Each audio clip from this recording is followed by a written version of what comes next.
آج اسلام آباد high court میں میں نے درخواست دائر کی تھی، ریٹ پٹیشن آئی G Islamabad, S S P operation اور S S P C T D کے خلاف میرے گھر میں ڈاکہ زنی کرنے 18 فروری کے صبح 1:30 بجے کے لگ بھگ 2 درجن مسلح نقابپوش سی ٹی ڈی اہلکاروں کے ساتھ میرے گھر میں زبردستی گھسنے، میرے گھر کے دروازے توڑنے، میرے 5 سال کے بچے بہرام کو نیند سے اٹھا کر اغوا کرنے کی دھمکی دینے، میرا لیپ ٹاپ اٹھانے اور میرے کک 60 سالہ شیر غازی کو اغوا کرنے کے حوالے سے میں نے ایف آئی آر کی درخواست دی تھی۔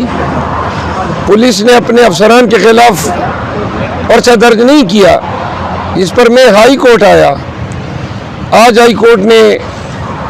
ویڈیو بھی ملاحظہ کی اس واردات کی۔ جو جرائم آئی جی اسلام آباد نے کیے ہیں ان کی سزا عمر قید بنتی ہے۔ پاکستان کے شہریوں اور بالخصوص اسلام آباد کے فیڈ جیسے پوسٹ سیکٹر میں خود سپریم کورٹ کا وکیل ہوں، منتخب میں نہیں ہوں، لیکن جس دہشت گردانہ طریقے سے پولیس نے ارتکاب جرم کیا ہے، اس میں عدالت نے بھی افسوس کا اظہار کیا اور حکم صادر کیا کہ اگر میرا کک آج واپس نہیں آتا ہے تو پھر پولیس کے اعلیٰ حکام S S P C T D, S S P operation عدالت میں خود پیش ہوں گے، اور ساتھ ہی پرچہ نہ درج کرنے پر ایس ایچ او مارگلہ کو کل 10 بجے عدالت میں طلب کیا ہے۔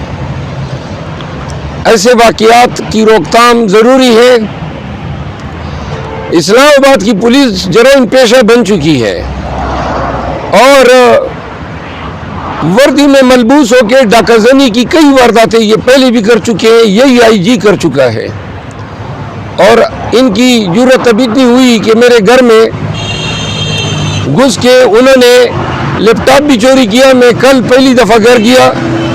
تو پتہ چلا میری کیسی گڑی بھی اڑائی ہے، پرفیوم بھی اڑائے ہیں، یہ ساتھ اٹھا کے لے گئے ہیں۔ یہ کارروائی کل پہ چلی گئی ہے۔ آئی جی صاحب جو آپ کر رہے ہیں یہ جرائم ہے،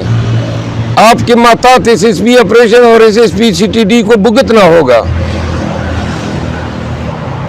دوسرا، میں یہ واضح الفاظ میں اعلان کرتا ہوں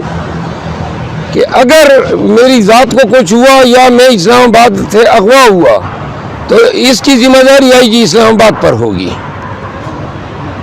کیونکہ یہ واضح طور پر یہ اٹیمپٹ کر چکا ہے۔ میں اس معاملے کو نیشنل اسمبلی میں بھی اٹھاؤں گا، اس معاملے کو منطقی انجام تک پہنچاؤں گا۔